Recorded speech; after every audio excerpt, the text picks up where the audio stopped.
So hello friends, चलिए बात करते हैं प्रैक्टिकल नॉलेज और थियोरेटिकल नॉलेज की। आ, आ, यही सुनते आ रहे हैं हम यूथ एक्सपीडिशन पे, राइट? तो इस बार ऐसा नहीं होगा। इस बार हमारे साथ एक गेस्ट है जो हम क्वेश्चंस पूछेंगे उससे, उनको उनके आंसर जानने की कोशिश करेंगे और साथ में उनका माइंडसेट किस तरह से काम करता है वो भी साथ में जानने की ट्राई करेंगे। तो बने रहिए हमारे साथ। सो हाय एवरीवन। आज श्रेया पंड्या हमारे साथ है। श्रेया ने सबसे पहले सिविल इंजीनियरिंग किया है, फिर उसके बाद वो अभी एमबीए कर रही है। उसमें फाइनेंशियल इंजीनियरिंग उनका मेजर्स है, राइट श्रेया? यस। तो हम श्रेया पंड्या से उनके एक्सपीरियंसेस जानेंगे और देखेंगे कि हम उसमें से क्या एक्सट्रैक्ट कर सकते हैं। सो अकिल। या so let's start.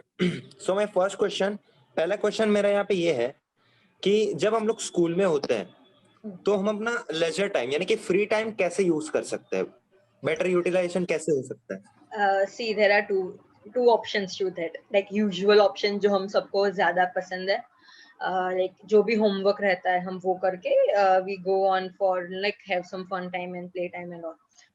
So most of the students, like in their most important phase, they forget that they need to enhance their creativity. They need to start exploring each and every areas right from their early ages, because if they are fully developed till the age of 10, then they would have, like, perfect clarity as to what they need to select, and not based upon their parents opinion or society's opinion as to what to select.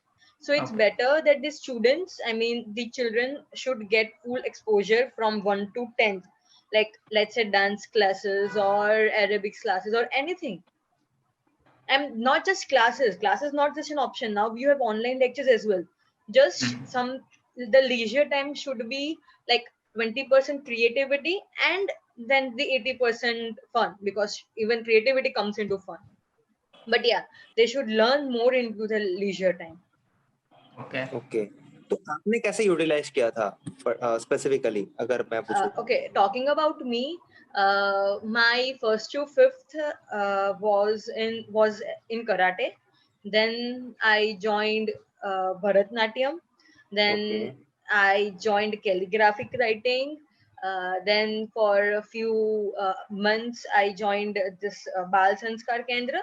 And like in Vadodara, we have opposite to Kamati Bagh, there's a recreational center. So okay, for 7 to 8 okay. months, I had a mix of both dancing and writing over there.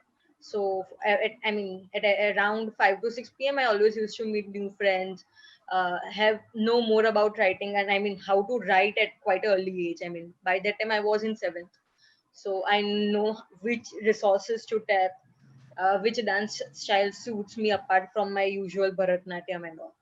So this was like, I mean, scenario. After eighth, it was more of classes and studies. But yeah, till seventh, I did explore a lot. My parents allowed me to explore a lot. तो हाँ. श्रेया, मैंने आपने जो creativity की बात की और exposure की बात की, उसी किसके कनेक्टेड दूसरा क्वेश्चन है कि पेरेंट्स पहले भी और अभी भी कुछ हद तक ये देखते हैं कि उनका जो बच्चा है वो जो अपना टाइम स्पेंड कर रहा है वो खास करके एकेडमिक्स या एकेडमिक्स और करियर के रिलेटेड जो है चीज़ें उसमें ज़्यादा ध्यान दें।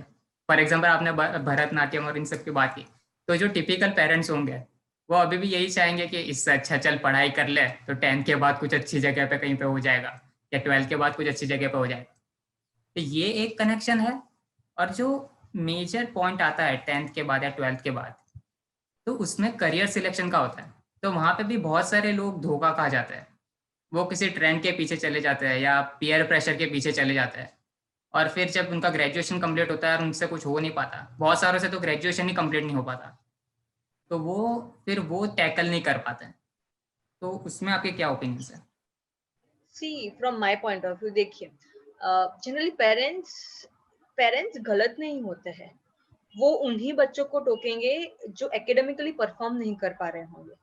जो बच्चे ऑलरेडी एकेडमिकली स्कोर कर रहे होंगे, like average or above okay. Average, तो उनको वो ज्यादा अपॉर्चुनिटीज देंगे, लाइक बाकी सब चीजों के लिए. बिकॉज कौन से पेरेंट्स नहीं चाहेंगे कि हमारे बच्चे पढ़े ना. हाँ, yes, there are few those who like run behind numbers, उनको किनको होता है.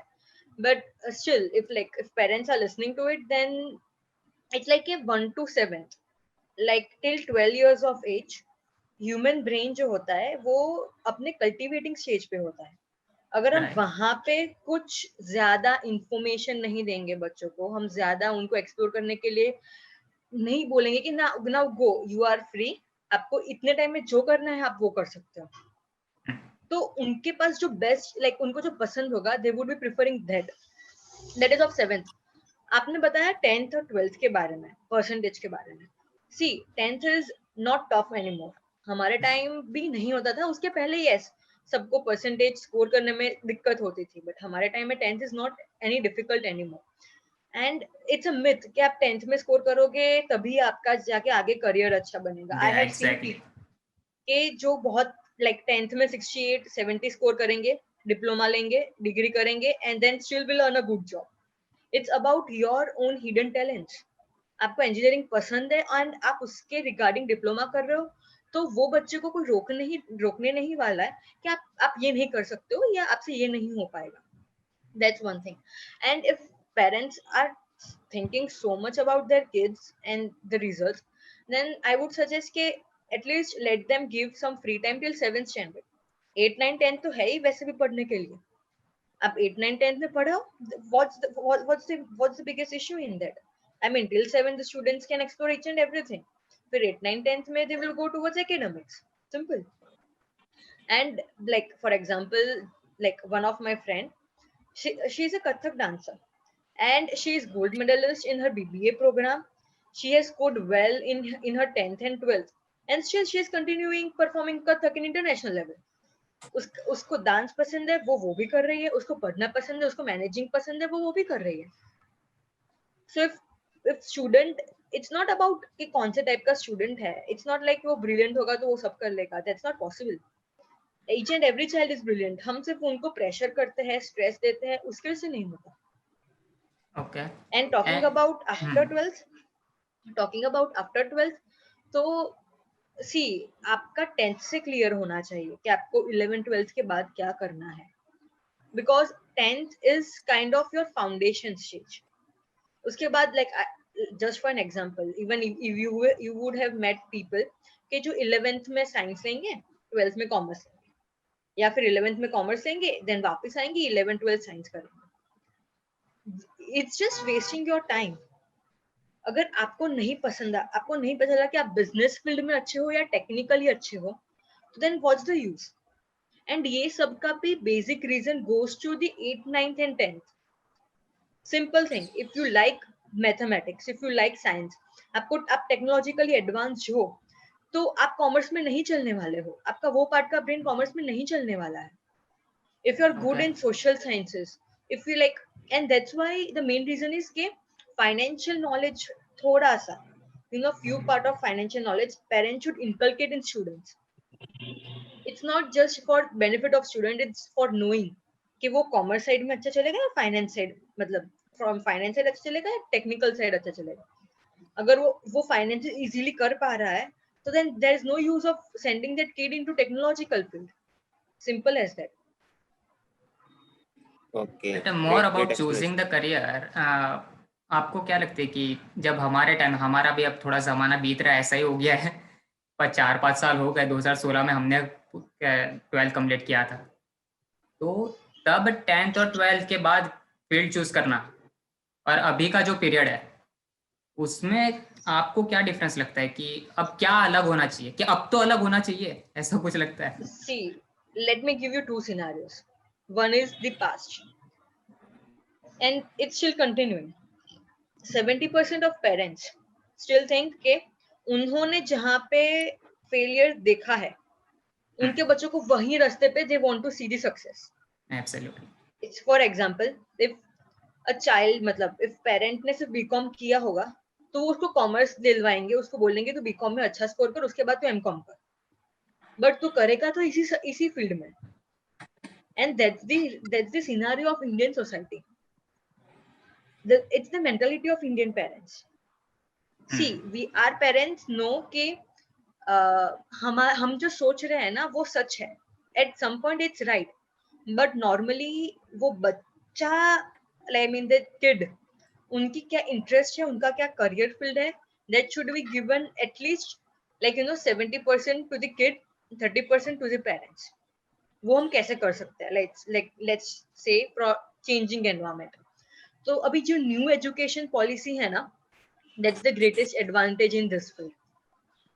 The new education policy is letting you choose each and every subject like that student wants to take.